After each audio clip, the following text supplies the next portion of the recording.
All right, greetings. Mark coming to you from Baker's Green Acres, and welcome to the Wednesday night, Wednesday evening live chat.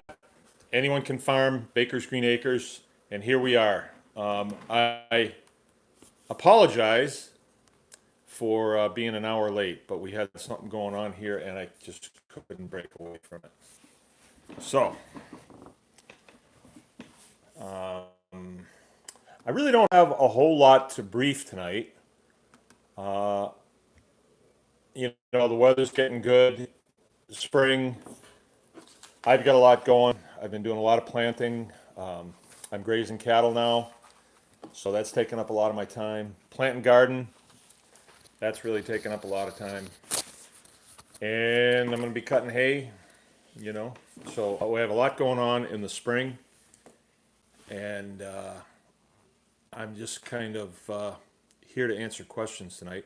I guess I can go into a little bit about the Hidden Creek Farm. There hasn't been a whole lot of changes. I am going to put out another video this week, probably the first. And what I'm going to say in that is that there is going to be a township meeting on the 10th, June 10th. And what we have at our fingertips is our presence. So if you are able, I would really appreciate it if we had a very big crowd there. And the format is, it's a town hall, and it seats quite a few people. And everybody that would like to would have 3 minutes to have the floor, have the mic. And you can either make statements or you can ask questions of the town council. So it's very effective, very effective. It does take a little bit of training, a little bit of guts. You would definitely be out of your comfort zone, but just standing up, be counted, where you're from, who you are, and I have a question, and my question is, and it can be, you think it through. There is no time limit, so long as there's people that want their 3 minutes. It can go for days if you have enough people. So it would be really nice if we could keep the meeting going for quite a while and, you know, show our presence there. And keep in mind the people that are employed by the township actually work for the people of the town. So they're your servants, and I don't know where they get off saying that you only get 3 minutes to speak, but anyway. All right. I don't have a list of questions tonight. Uh, Normally, we do have some that are held over from the week from other videos that we've made. And so maybe this will be a short night. Uh, I still have some things to do. I kind of like the idea of, yeah, Said if this works good for him, he could make it tonight. yeah. 7 o'clock in the summertime is sort of during the workday. We usually eat a little bit later, and then we're right back out, because it's going to be light until 9:30 or almost 10 o'clock. So we're still out doing stuff, whether it's fun stuff or, other. So 7 o'clock is a little bit not as good as 8 o'clock. So we're going to kind of look at maybe switching till 8 o'clock at night. And of course, if there's nobody that wants to do it, then we'll just put it on hold until it starts getting cold again, which won't be long. So I will take a question if there is a question. Yeah. This is from Chelsea. They just got Mangalitsa pigs. Okay? You inspired them. I did. And she wanted to know what whole grains do you feed your pigs and what are the ratios? She can get whole organic corn, wheat, and oats. Well, contrary to popular belief, if you go on Facebook and you join up some of the pages, people will give you very dogmatic answers about feeding Mangalitsa. The people that we learned from They were from Austria, so they knew. They knew. I mean, they were totally correct. But I'm just being facetious. They just gave us a different point of view on raising Mangalitsas. It's not like feeding a baby, a baby human. It's actually pretty forgiving. You can feed them just about anything under the sun. And as far as ratios go, here's what I do. And I have some of the most healthy pigs around. I have zero health problems in my herd. I feed my pigs hay, round bales that I cut off this place. It's mostly Timothy and some alfalfa, green hay. I feed them bread, junk bread. We have a contract to dispose of bread. It's pretty good bread, but they get a lot of bread. We butcher several times a month, probably 4 times, 5 times a month. Chickens, large quantities of chickens, and they get the heads and the feet and the guts, which is legitimate. I mean, it's legitimate protein. And then in the fall, a lot of pumpkins, a lot of whatever's around, apples, lots of apples. In the summertime, I grow forages for them. So if you've seen my grow field, right now I have radishes going on one paddock, and then I have field peas going on another paddock. I've given them bales of straw too in the wintertime for bedding, but they eat it. So I guess what I'm saying is if you vary a little bit, you're not going to hurt those pigs. It seems like you can feed them just about anything, and they make really good quality pork, lean and fat. So, with that said, just to kind of disclaim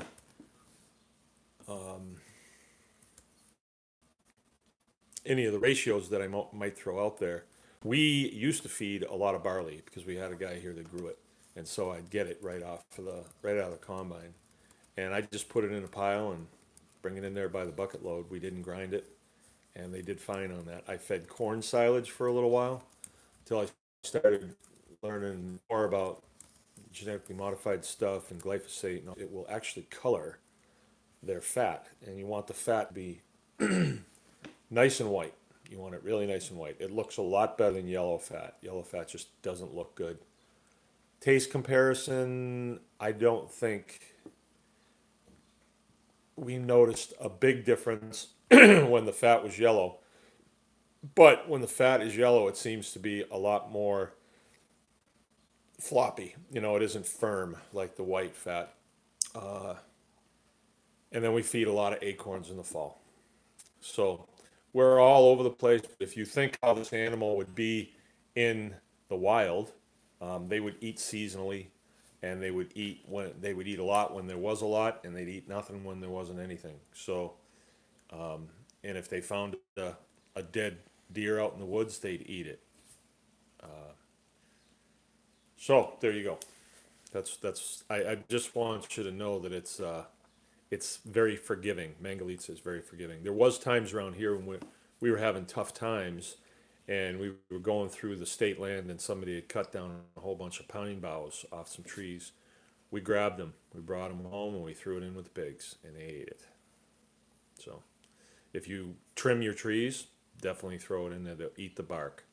I'm a big advocate of when they're trimming the power lines, and they're chipping all those limbs, they really need to get rid of those chips. So if you let them come and dump on your property, you can feed those to the pigs too.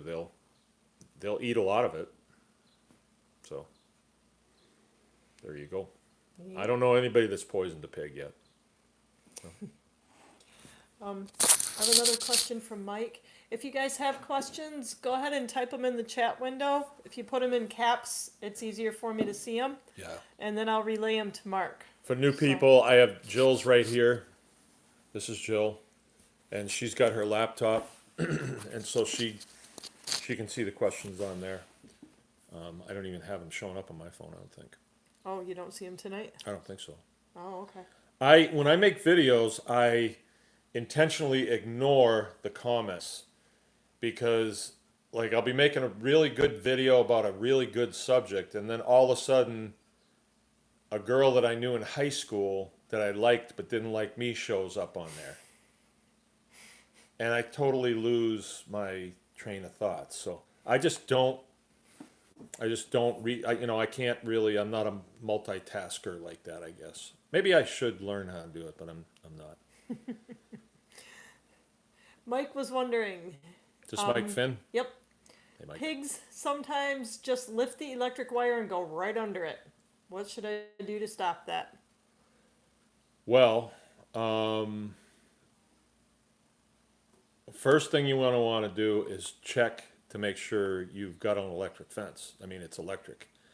Because I've got pigs, and if that fence is on, they respect it. And whenever that happens, it's usually because my fencer isn't working. I think where you are, Mike, you're in a lot of sandy soil. And so what you have to do is you have to have a really good ground. And what I do, all right, to fence my pigs in, I use 39-inch woven wire. I stretch it really tight, and then on the inside of that, I'll put a strand of electric wire. I put the strand up a foot and out a foot off of the woven wire. So it's a standoff on the inside of the fence. So if you're a pig, you've got to go through that electric first before you even get to the woven wire. And I mean, I've heard this problem before. The soils that I have, I don't have any problem with it. If you're in sandy soils and they're dry especially, Because you have had trouble with that. yeah, then you will have problems, but they gotta be really, really dry. But in that case, what you wanna do is you wanna get some water on your ground. So on your fence, you've got a positive and a negative. The negative is attached to a ground rod sometimes, and you drive a rod kind of deep. Around here, we don't have to drive it very deep at all, but they say you drive it 6 feet, and sometimes they say drive 3 of them and set it up in a triangle to make a really good ground. And then try to put it someplace where it's kind of wet, if you've got that on your property. And they won't lift it up, because as soon as they touch it, bam, they get popped. And pigs do not like getting popped by electric. They take it really rough. I had a situation the last couple of days where I just put my cattle out, and some of the calves were lifting it up and going underneath. Thought that doesn't seem right. And I was winding up the poly fence, the temporary fence, and I wound up making a bird's nest on it because I wasn't watching what I was doing. So I disconnected it from the hot fence, and I connected it to a cold part of the fence. And so I start pulling this thing apart. I've got my knees on the ground in shorts, or wet knees. Wham, I got hit. So I knew that the fence, the hot fence, had somehow dipped down and touched the cold fence. So I went and checked it. I had to check a long length of it, and sure enough, it had. And once I straightened that out, those calves didn't get out again, because as soon as they get close to it and they get that shock, that's it. They don't want to do that again. So I think you better check and make sure your fencer's working. If you don't have a fence checker that you can put on it, just go out there in your bare feet, grab it with your hand, and you'll definitely get an alert. You know, if your eyes will open up like this big, it's working. If they don't, it's not working. That's what I know, Mike. When they're working, they work. Animals really respond really well to electric fences. So do humans. Because when you get shocked, you never want to get shocked again. I say it, that's the last time I'm ever going to get shocked. I got shocked this morning. Is there another question? Yep. Till Rototill or not to rototill? I've read lots of different things about it. What's your take? Okay, my take. I have too, and there was a time early on in my farm career where it made a lot of sense. The whole no-till thing, well, that makes sense, you know, because there's all these little worlds going on under there. There's all these, you know, little colonies of microbes and mycelium and all this stuff. And then when you run a rototiller through, you're separating families there. You know, you're doing terrible things. And I kind of bought into that. The problem was the soil becomes compacted. So what they say is, well, you can broad fork it and that'll break it up a little bit. But isn't that the same thing? So I wound up becoming friends with a guy who had been a commercial farmer all his life. And his parents they were truck gardeners, is what they call them. And they would grow vegetables and haul them in. And I told him about that, and he said, that's the dumbest thing I ever heard. So I got a rototiller now, and I love my rototiller. I actually love my rototiller. I can do so much with it. So I know guys that will say you're just killing hundreds and hundreds and hundreds of thousands of microbes by rototilling. But my soil, it seems to wake it up. It's mixed. It looks so much healthier. The video that I did yesterday, if you look at the health of that field, it's unbelievable. And I rototilled it last year, and I could see the difference in that field this year. So my take right now, get the rototiller. Enjoy it. Can you talk about what Dan talked about with the deep till and the shallow till Yeah, and the bacterial and fungal soils? yeah.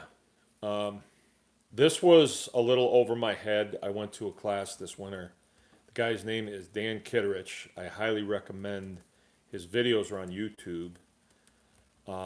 His parents were organic farmers, and he grew up doing that, and then he went and did other things, got himself educated and stuff, but then for quality of life purposes came back to the farm, and now he's an organic farmer, but he's got a real handle on it, and he goes all over the country giving seminars about organic farming from Dan's point of view, and it's definitely Dan's point of view. And when you deep till, all right, or if you deep rototill, you wind up with a bacterial soil. Is that it, Jill? Yes. A bacterial soil. And bacterial soils harbor lots and lots of weed growth, and weed growth would be from the seed bank, right? If you shallow till, so let's say you deep till at the beginning, like I did maybe a month ago, I did our garden. There's a lot of refuse on there from last year. I burned most of it off, and then I put a bunch of compost on it, and I deep tilled it. And then just the other day, when we put the mulch down, we use a mulch that's made out of an organic material. It's biodegradable, but it looks like plastic. Holds up for a while, but then it just goes away. Before we put that down, Jill went through with a rake and just broke a lot of the tiny weeds out, and that makes a fungal soil, and that's what you want to be growing in. Now I don't know why, but he seemed to think that that was something that we really needed to get a handle on and adhere to.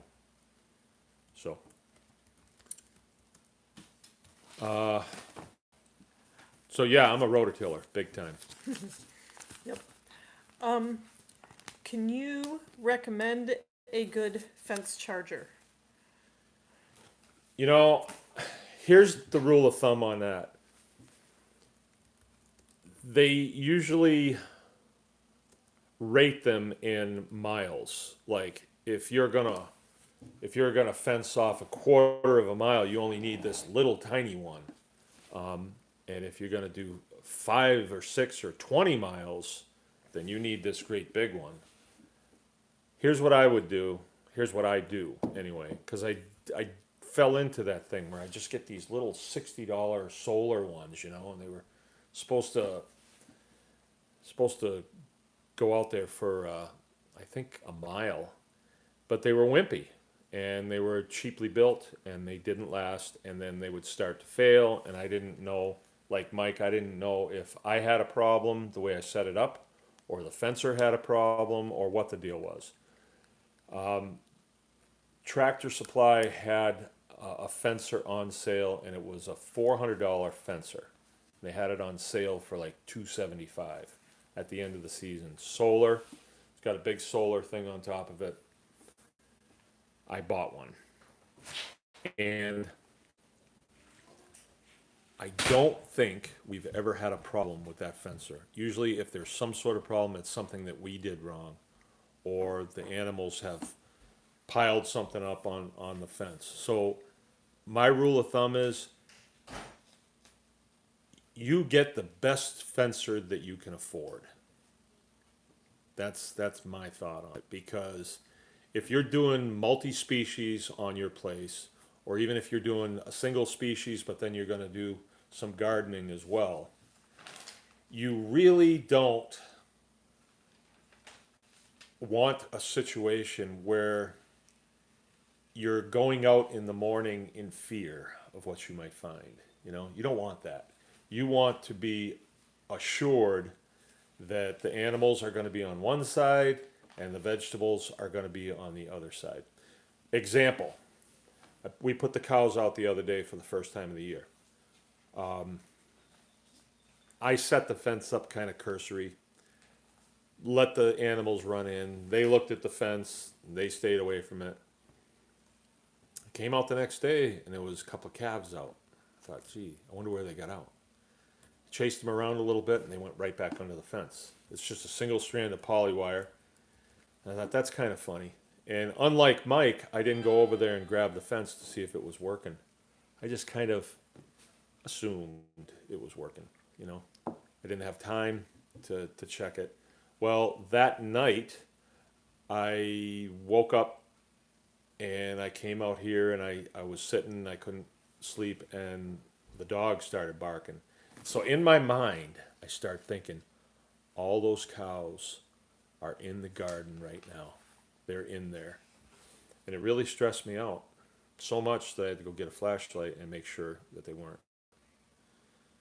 So when you're setting fences up, you do the best job you possibly can. And if you're spending a fair chunk of money on a good fencer, you can be assured that when it pops an animal, they're not going to want to go near it ever again.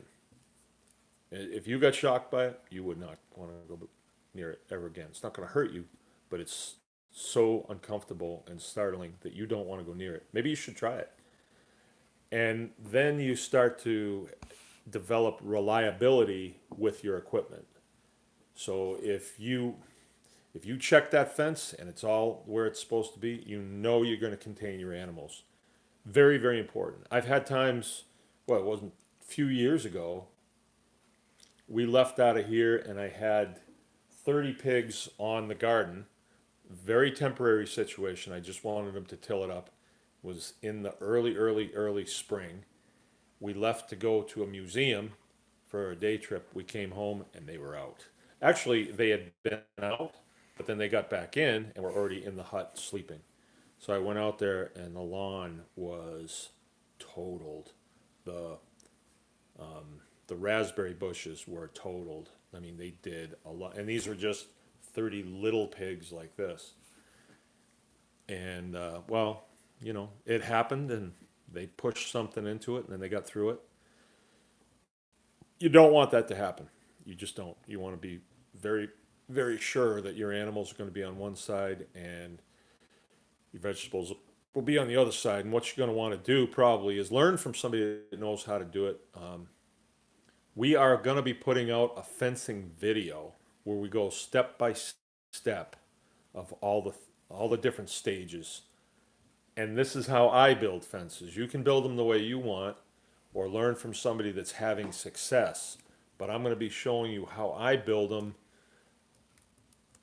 because that's what works for me. And I've been doing this long enough where I would tell you that building fences out of pallets, that doesn't work too good. Don't do that.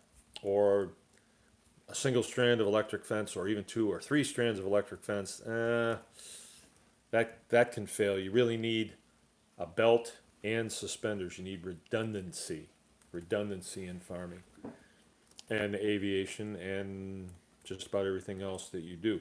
Redundancy being, if I don't want my pants to fall down, I wear a belt. If I want to make doubly sure they don't fall down in case my belt fails, I'll put suspenders on too. That's redundancy, and that's what fencing, you want redundancy. So yeah, chase pigs around for a while and you'll see how important fencing is, or have them do damage onto your property or your neighbor's property. And then you'll see. I've never had them do damage on my neighbor's property, but I could imagine what that would be like if I lived by a golf course or something. There'd be a magnetism there, wouldn't Yeah, there? yeah, they'd go Kind of right like to goats to brand new Goats. planted trees. goats and trees. Yep. Joe said he decided to fence the wooded area, pull stumps, or let the pigs work them over. You know what you want to do? You want to get a drill, a cordless drill, about an inch bit. And you want to go out there and you want to drill those stumps several places, and then you want to drill them on an angle, down low, and then pour shell corn mixed with molasses in there, and then take a branch, cut a branch that'll fit in there, fit it in that hole, and send it in so they can't get at it. And that will start to ferment and stink, and those pigs will smell that and they'll want to know what's going on there. So they will pull those stumps for you. Yep. See, all your animals have certain tendencies, things that they do, and you got to make it work for you. So pigs, like if you used a stump as one of your fence posts, they'd take it down. So what you want to do is, if you've got some stumps out there that you want them to take out, of course, if you just leave them there, they'll turn their nose up at them. But if you bait them to it, you put some corn into it, something stinky that they want to get to, they'll do it. And they'll dig out all around it to the point where you can just pick that thing up and throw it on a pile and let them dry out and burn them off. And do it right out there in the field with them, and they'll eat the charcoal too. So, next question, if there is one. I might get out of here early tonight. This might be something kind of related. Is it worth planting forage for pastured pigs since they root everything up anyway? Oh yeah. Is it worth it? Yeah, it's worth it.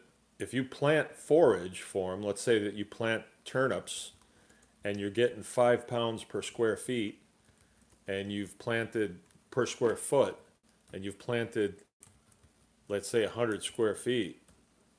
I mean, how big of a dump truck would you need to hold all that forage? And when we start talking about forage for pigs, they will eat the tops of turnips, they'll eat the turnips, and they'll even eat the worms in the turnips. They'll eat the splits in the turnips. If you plant field peas, it's really amazing. One little pea like this, and you pull that plant out and you put it on a scale. Some of those plants are quite heavy, all the material that's there. And those pigs will eat every bit of that. So, yeah, they're going to dig the field up. You're like, that's a bad thing? No, that's actually a good thing, because if they don't dig it up, then you've got to put diesel in your tractor to get out there and dig it up, or get out there with your broad fork and try and dig it up. So them digging the field up is actually a good thing. As a matter of fact, to encourage them to dig, you want to plant stuff that's long, right?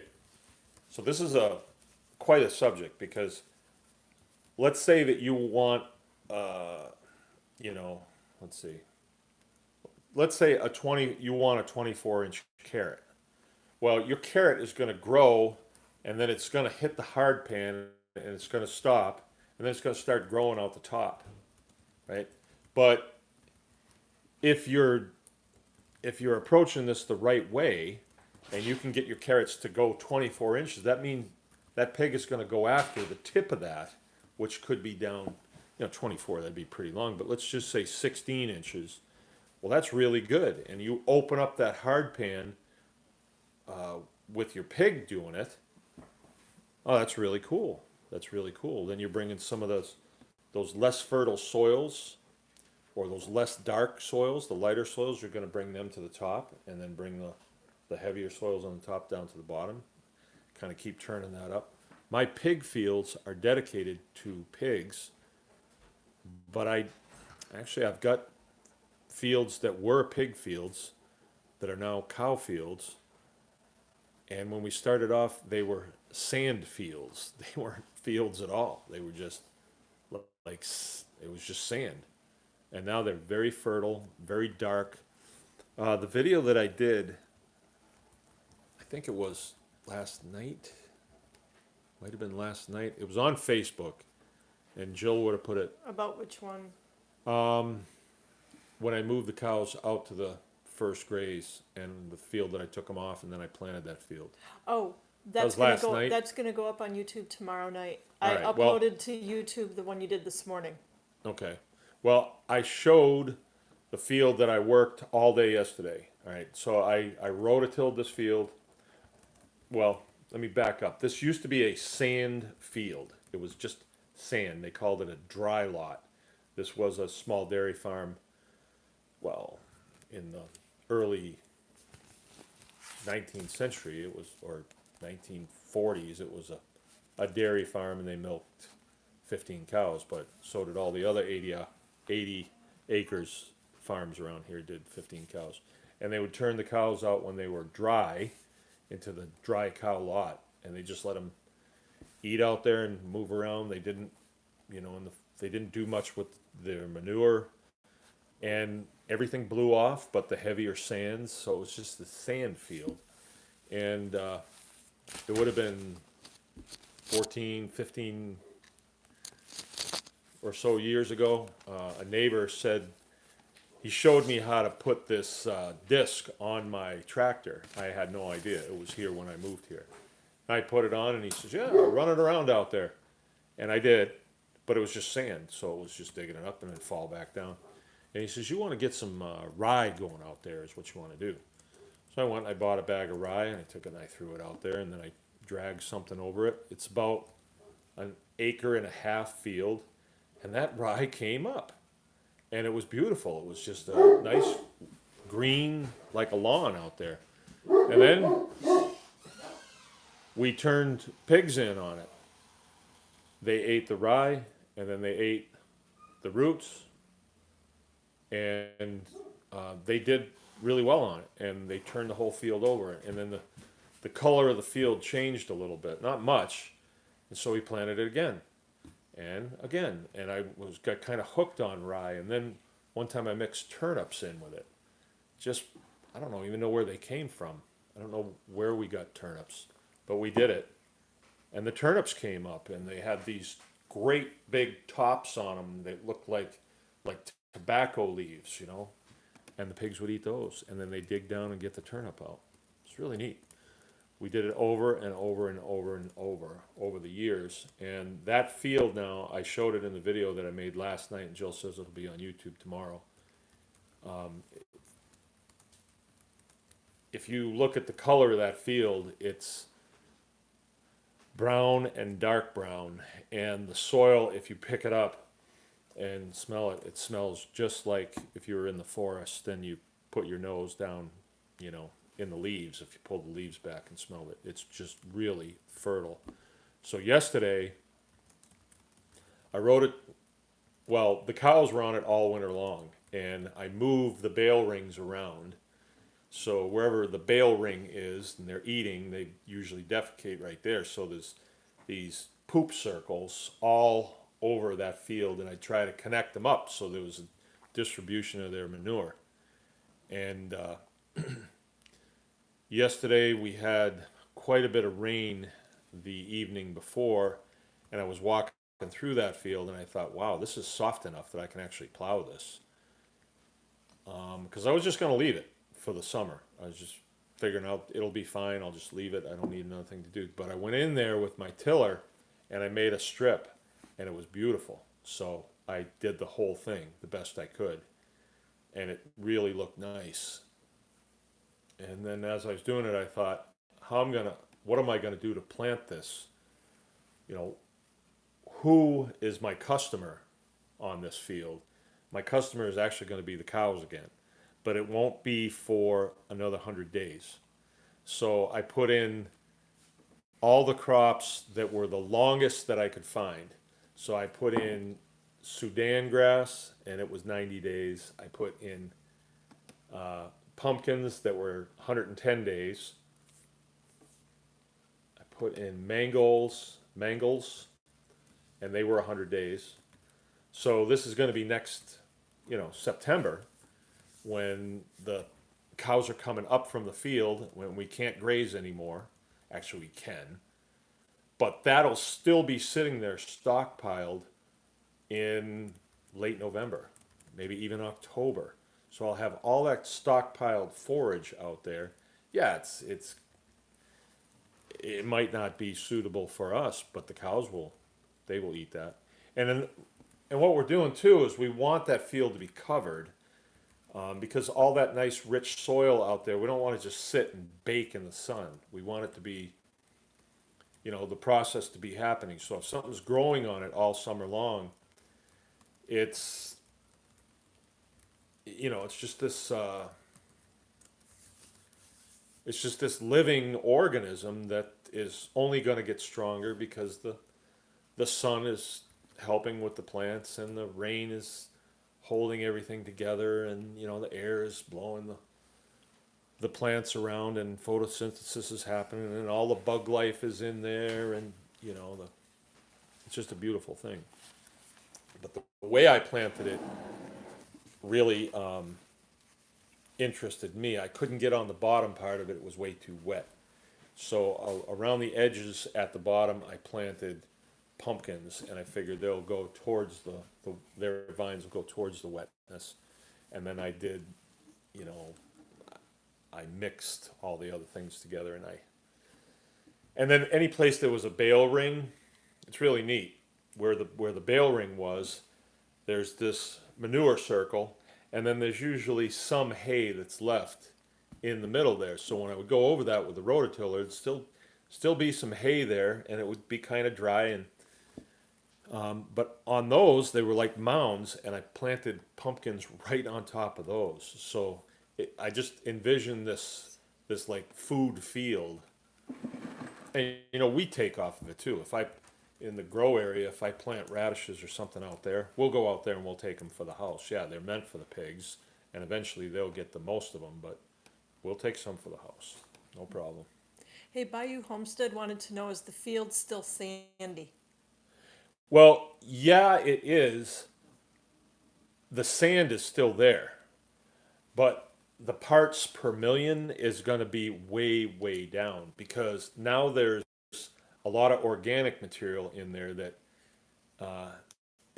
see, if you go to the beach or go to a sand pit where there's just sand, and you look at that sand, there's not a whole lot of life going on in there. So you could put a leaf down there on that sand, and it'll just sit there, and nothing will happen. Nothing will break that leaf down. But once you've got a lot of organic material and sand, that would actually be what loam is, then you've got a medium where organic life can function, microbial life can function and do what it does. So what does it do? I mean, if you have a compost pile, it's the bacteria that's breaking down the organic material that's in there. And I've got a beauty out here that's steaming. Oh, good. And what's really going on there is the bacteria is eating the organic material, and then there's protozoa that are actually eating the bacteria, and then they manure it out, and that's really, where soil begins right there. And those are just two little guys that are going. Okay, the other phone rang. Let's see, along those lines, I can expound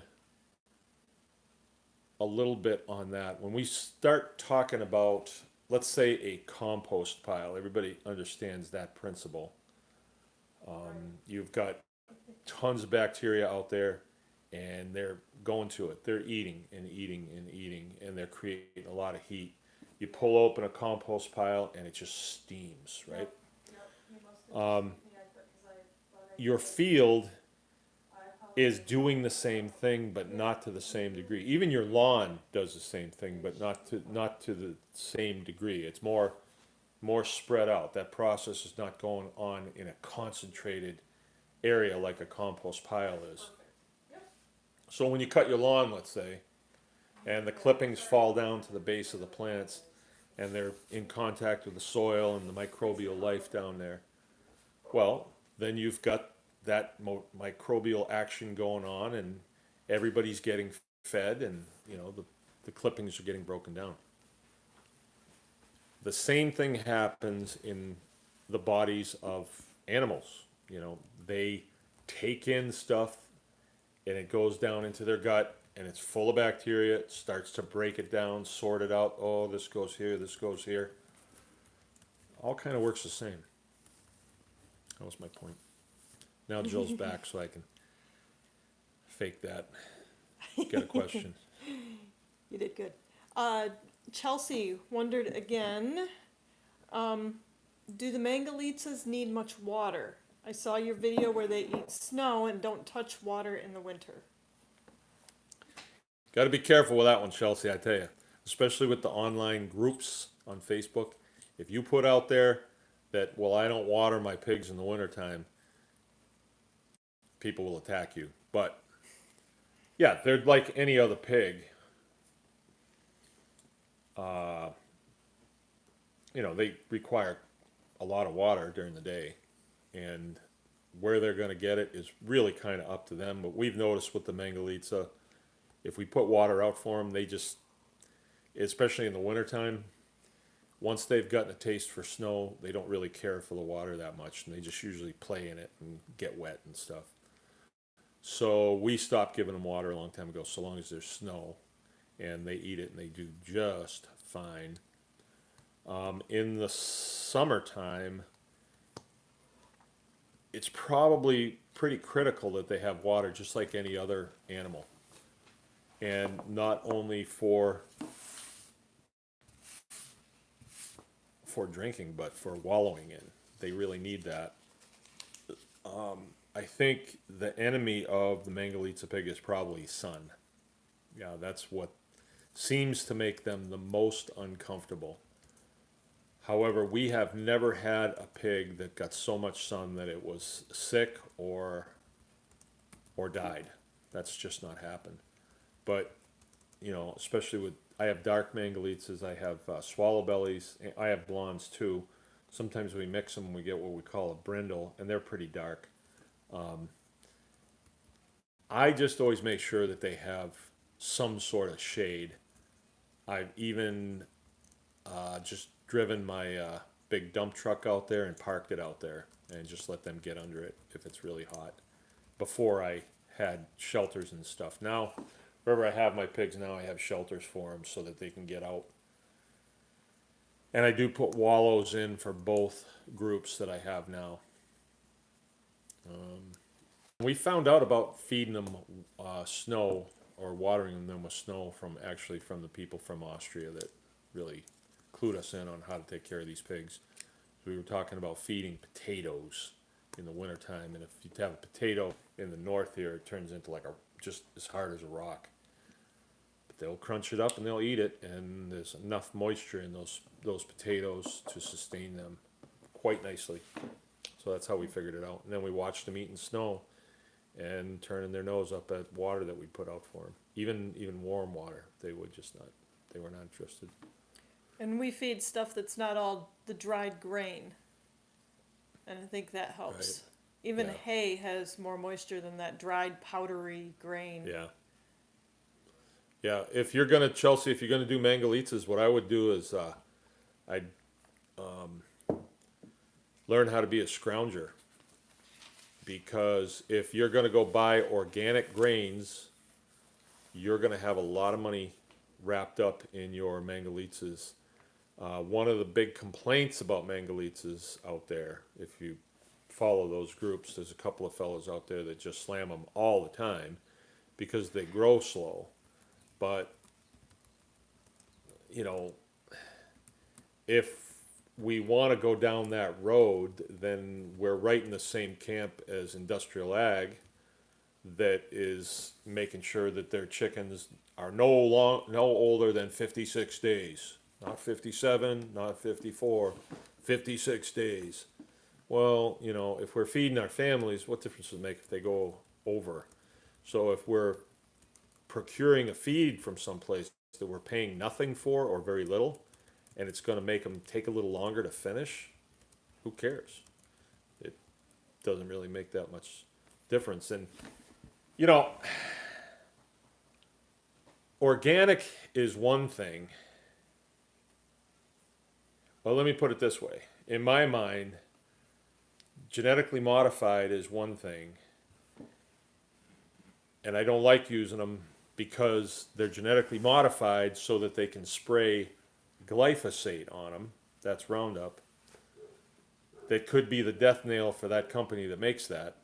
I was just hearing today they've got big problems with multi-billion-dollar lawsuits that could deep six them because that stuff is dangerous. And you do not want to feed that to your animals. So if you're getting an open pollinated corn, let's say, and it's been doused down with glyphosate, and you're getting it cheap, I don't know how cheap that is. I really don't. I don't know. It's cheap, but it's deadly. But then organic, who sets the standards for that anymore? And I just don't know if they are not GMO products. So it's a tough thing. I know that the bread that I'm getting is organic. It says it's made from organic wheat. All right. Well, I'm not eating it, but they are. So, did I answer the question? I'm gonna go off on a rabbit trail. But that's okay. Tamarack, Michigan and I were chatting about the greenhouse a little bit, and they wondered could not a mass rocket heater run a Michigan greenhouse, and then grow lights all year? So Well, yeah. I mean, like intergrowing in a greenhouse. if your goal is to grow greens or stuff in your greenhouse throughout the winter, then and you're going to heat that greenhouse, you can do it. You can do it. The problem is you got to let the sunlight through because you need that. And if you're letting the sunlight through, chances are pretty good that your R value on the outside of your structure is not going to be that high. So to keep it above freezing in there, let's say we're going to keep it at 42 in there, you're going to have to work at that. We know some people, they're out of business now, but they had a couple of those big boilers going that they were throwing big pieces of wood in all night long to keep it going. So they'd get a lot of greens in the dead of winter, but then when they subtracted the work that they put in loading the stove and fixing breakdowns and cutting firewood and all that stuff, plus the cost of the firewood, they weren't making that much money in order to justify it. There's better ways. I mean, if you can build into the side of a hill, I mean, I know a guy that's doing that, and he's doing pretty well with it, but he's a real smart guy, and his heating costs are minimal he's just growing microgreens, and he's doing really well. A rocket stove mass heater, don't have a whole lot of experience with them. I fooled around with them just to see how they work, but I don't have one in my house. I know, sort of in the organic world, that's almost like a cardinal sin. It's like, you don't have a rocket stove in your house? No, I don't. Maybe someday. We have one that we're working on that's about 90% cut out of steel, but we just haven't quite got around to finish it. I think you could do it, but I'm wondering what your end goal is here. You know, are you wanting to just grow for the house? Are you wanting to grow just leafy greens? Because if leafy greens are the goal, then you can get stuff to start pretty well in, say, October. Stuff will start really well because your greenhouse will still be nice and warm during the day. It'll keep your soil temperature up all night long.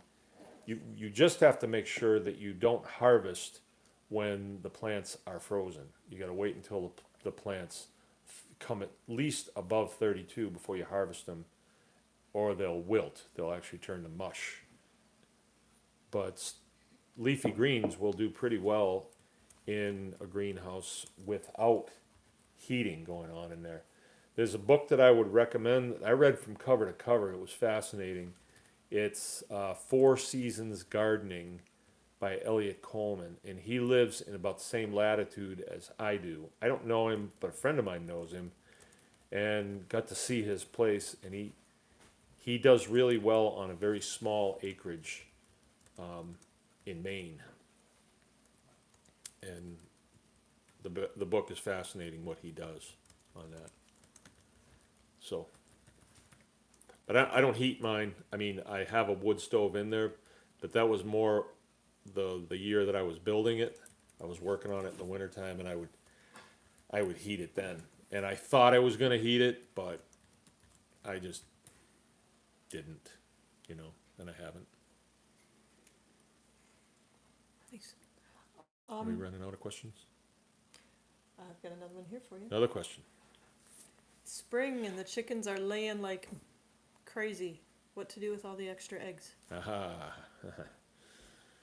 All right, you're dealing with the spring flush, and it's a seasonal thing. The animals know that, or they're instinctively, they know that the forages are going crazy, and so they eat a lot.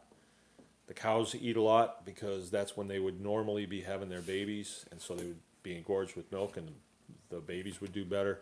So this is when that's going to happen. Same with chickens. They're going to lay an egg every single day.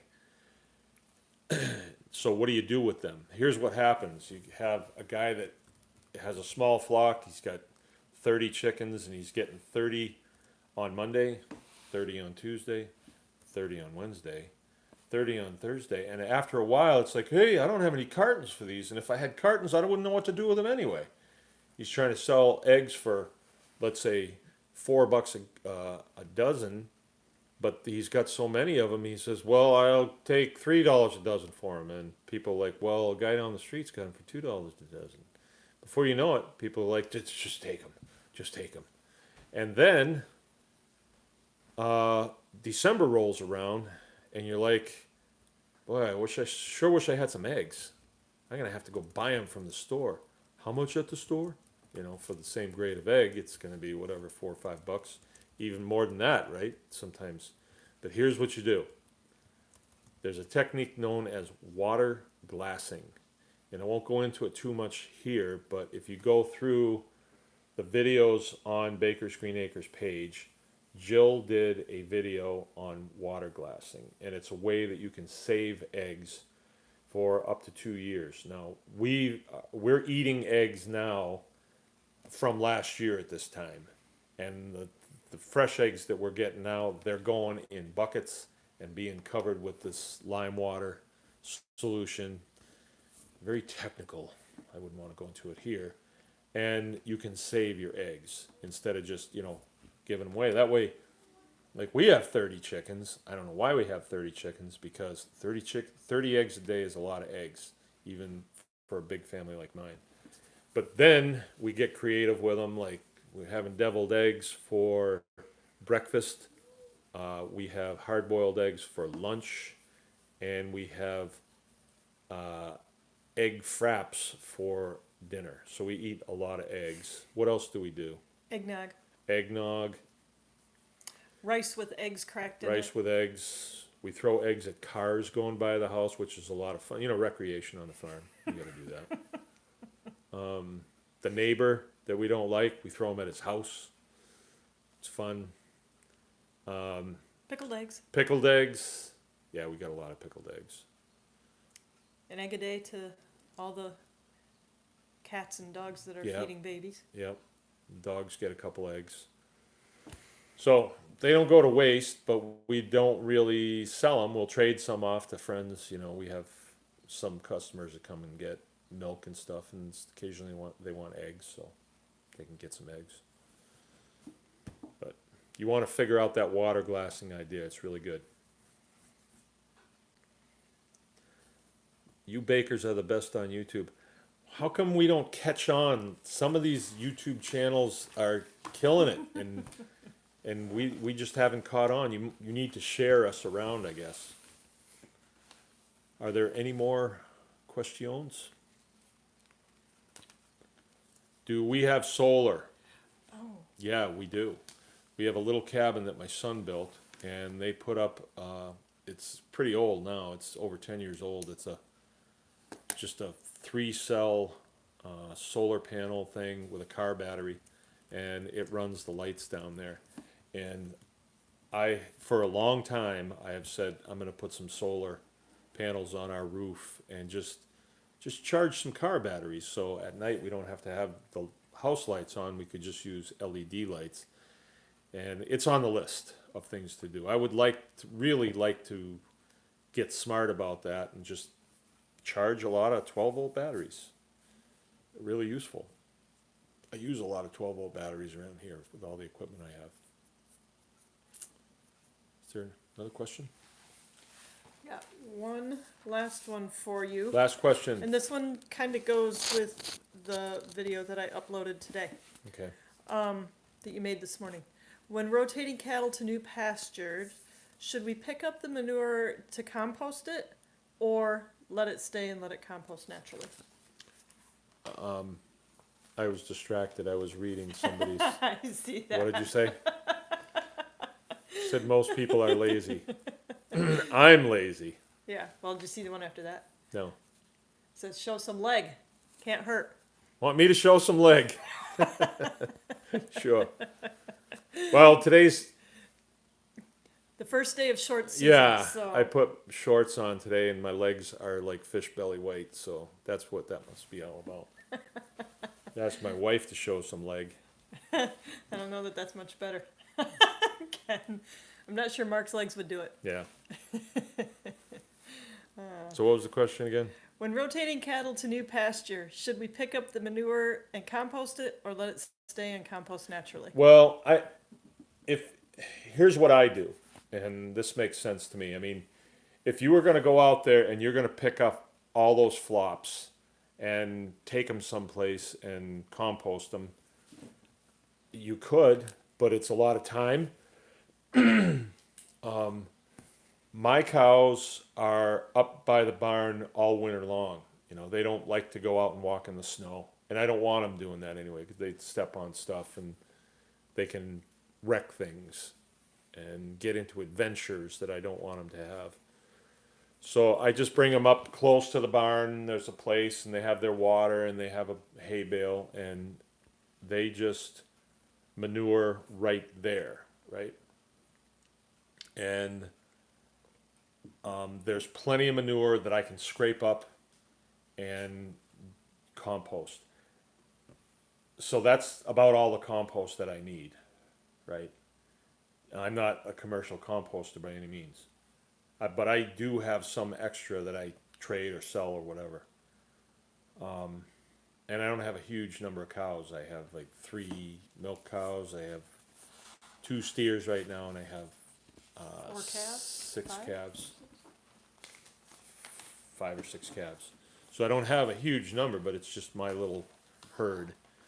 I don't have a bull, but that's not what you're asking. The benefit of your cow out on your field, a place that you are going to rotationally graze, and they put a plop down out there, is the biology that's in the soil gets real excited when they get crapped on. And you'll notice that spot right there in, a month or two will just be bright green and very tall, and the cows won't eat off of that until it goes through another cycle. But you can game that. I mean, I know you didn't ask this, but something to think about is you can put turnip seed, like we have milk cows, so when we're milking them, they're getting a little bit of goodies, and that's what entices them to come in. So we'll give them like some sweet feed, or break up some bread for them.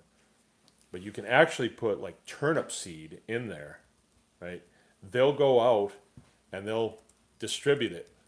It'll make it through them, or a lot of it will make it through them. And then you'll have all kinds of cool things growing in their manure pile. There was a controversy, I remember years ago. A couple of people that I follow. One is a soil scientist, a woman that is strictly, she's out of Pennsylvania. I won't mention names, but she's strictly vegetables, but real smart about the soil. Soil science, actually a PhD, post-hole digger person, right? And the other one is a livestock guy like me. He's down in Virginia, right? He's pretty famous, and I follow him too. And they had kind of dispute because he would say, "Oh no, I let my chickens out there and they pull those manure piles apart and they get the maggots out of them and everything." But she said that for a few maggots for your chickens, you're losing all the benefit of that little microcosm on your field that's going to create all this mycelium growth and all this. It's going to affect every other plant out there. And, I believe that now. I used to hear that the mushrooms that I'm cultivating are connected to the trees that are close to them via mycelium. And I thought, how can that be? But, no, that's true. We don't understand all the things that are going on around us. And everything is kind of connected. We're connected to our environment. We're connected to the earth. We're connected to each other. And it's just the level of acceptance that you have to that, whether you are able to start to really see it and feel it and act accordingly. When it comes to stewarding the property that you're taking care of. Sometimes I start answering questions and I forget what the question was, actually.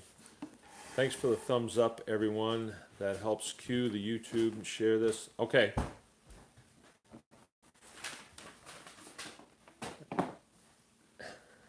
Tamarack says she's got great legs and spunk for her age. All right, well, you can go over to the Anyone Can Farm Tribe page. That's on Facebook, and post a picture of your legs there, and we can check them out. And Jill posted a picture of my legs there today, so you can check my legs out. Okay, well, her computer's down, and I guess we're at the end of our show for tonight. So please come and visit with us next week, and stay tuned for some videos this week. You can check us out on the Baker's Green Acres Facebook page, the Baker's Green Acres YouTube page, and Baker's Green Acres, it's the Anyone Can Farm Tribe page, but you have to go there and apply to be a member, and then we do an exhaustive search on you to see if you're worthy of coming into the tribe, and then maybe we'll let you in. because that's where the real good stuff happens.